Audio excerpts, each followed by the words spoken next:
Before we begin tonight's story, leave a comment and tell us which city you're listening to Midnight Letters from. And if you're still here by the end, try giving the story a rating from 0 to 10. Now then, let's begin. My husband climbed the ladder of success by sleeping with his 55-year-old female boss. He thought he was untouchable until I sent those photos to HR and that old woman's husband. My husband just got promoted to regional director last month. His salary doubled, he got a private office overlooking the Manhattan skyline, and a year-end bonus big enough to buy a Porsche. Everyone at the celebration party raised their glasses.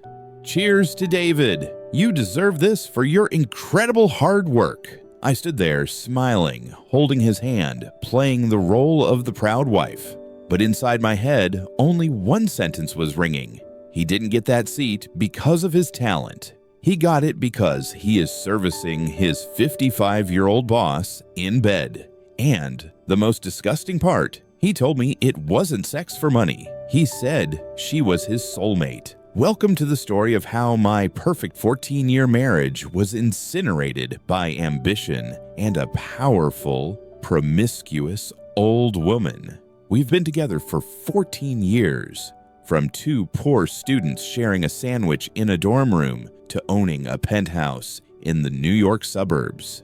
David was the definition of a good guy. While my friends' husbands went to bars, bet on football, or hid secret funds, David gave me every cent. His income was about $15,000 a month after tax. Every month, ding, that entire amount sat right in my account. He only kept exactly $200 for morning coffee and subway tickets. He said, "You are the CFO of this house.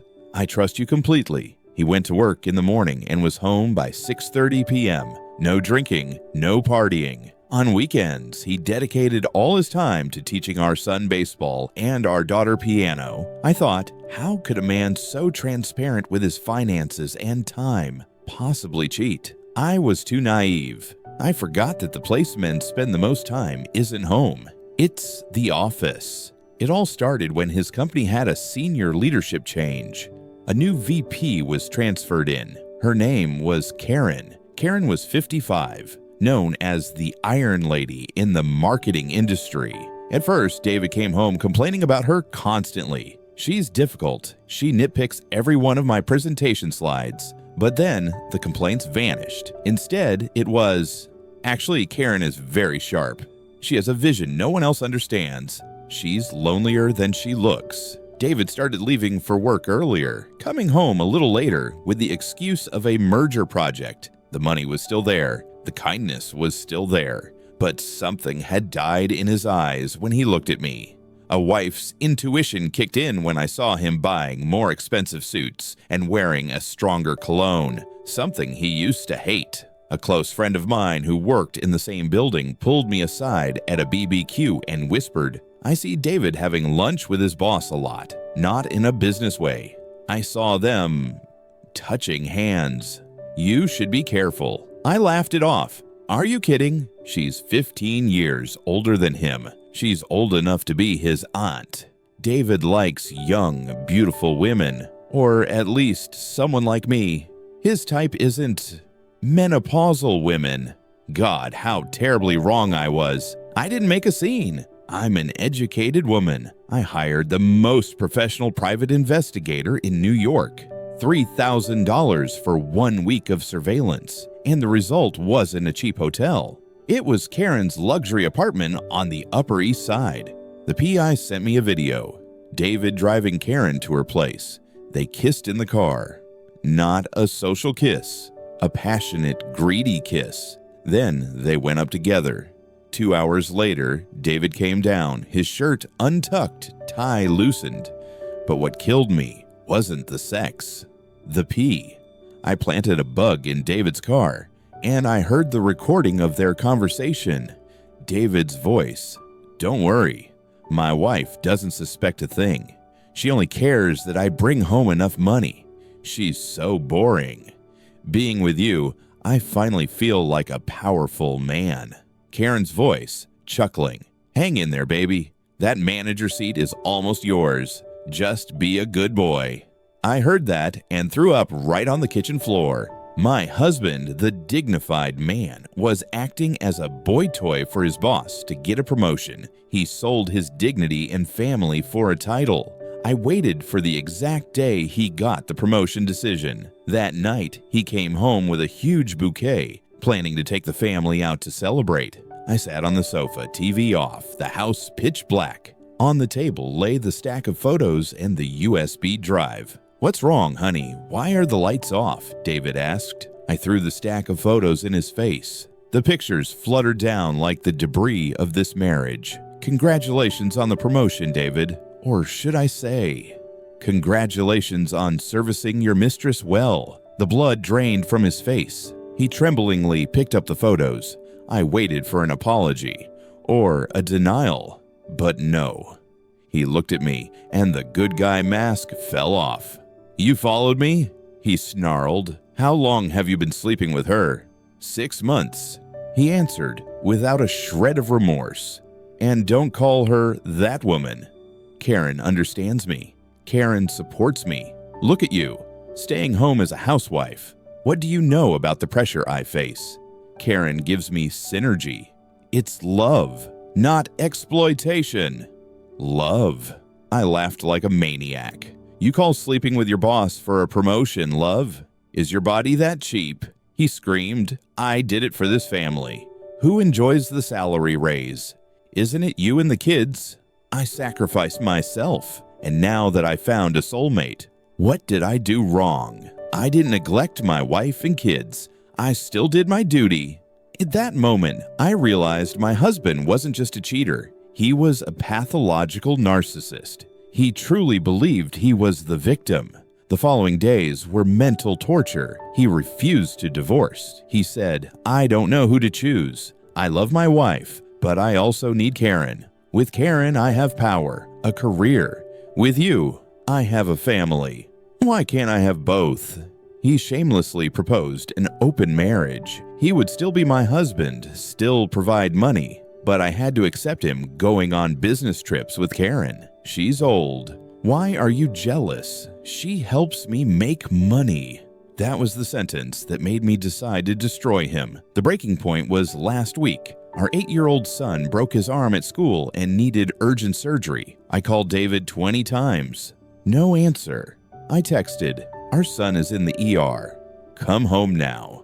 3 hours later, he texted back, "I'm in an important meeting with a foreign partner. You take care of him. I'll transfer however much money is needed." Foreign partner. I checked his iPhone location, find my iPhone that he forgot to turn off. He was at a resort spa 2 hours away. And on Karen's Instagram, she had just posted a photo of wine glasses with the caption, "Escaping work to heal with my young soulmate." When my son woke up from anesthesia and asked Mom, "Where's Dad?" my heart turned to stone. "Your dad is busy being a pet for his boss, son." The next morning, I didn't make a scene. I went straight to the best divorce lawyer in New York. I had proof of adultery. I had financial statements proving my contribution over the last 14 years. I didn't just divorce. I sent an anonymous report to the HR ethics board of the corporation where David and Karen worked. Most American companies strictly forbid romantic relationships between a superior and a direct subordinate. It's a conflict of interest violation. The result? Last week, David came home, his face gray as ash. He was fired. Karen was also forced to resign for abuse of power. He knelt at my feet, weeping. "Honey, I lost everything. Karen dumped me the moment she got fired. She said I was a burden. I only have you and the kids left. Please forgive me." I looked at the man kneeling on the floor, the former Mr. Perfect, now just a pathetic, unemployed guy dumped by his sugar mommy. I handed him the signed divorce papers. "You didn't lose everything, David. You still have that $200 allowance money. As for this house, the car, and the kids, the court will decide, but with this evidence of adultery, prepare yourself to leave empty-handed." I walked past him, dragging my suitcase out the door. It was raining outside, but I had never felt such brilliant sunshine inside my heart. 14 years of youth exchanged for an expensive lesson. Never trust a man just because he gives you money. When greed and selfishness take over, he can sell even his integrity, let alone his wife and kids. At this point, I think I need to tell you a few things. My friend, some pain doesn't come to destroy us. It comes to strip away the illusions we once mistook for happiness. You didn't lose. You simply loved someone who never had the courage to love you with integrity. Money, status, and promises have never been the true measure of a man. Who he chooses to be when no one is watching. That is the only answer that matters. You chose silence. You gathered the truth. And then you walked away. Only those who have been hurt deeply enough understand this. Leaving with calm dignity is the most powerful form of closure. And now, I hope tonight you sleep deeply. I hope tomorrow, when you wake up, your heart may still carry scars, but they feel just a little lighter. I hope you slowly remember this truth. You deserve a love that never makes you doubt your own worth. Sleep well. Tomorrow, better days are coming for you. Thank you for listening until the very end. If you have a story, a letter you want to share, feel free to send it to me, because maybe your words are exactly what someone out there needs to hear. Don't forget to like and subscribe so you won't miss the next letters. I'll see you again here at Midnight Letters. Good night, and may your heart rest gently.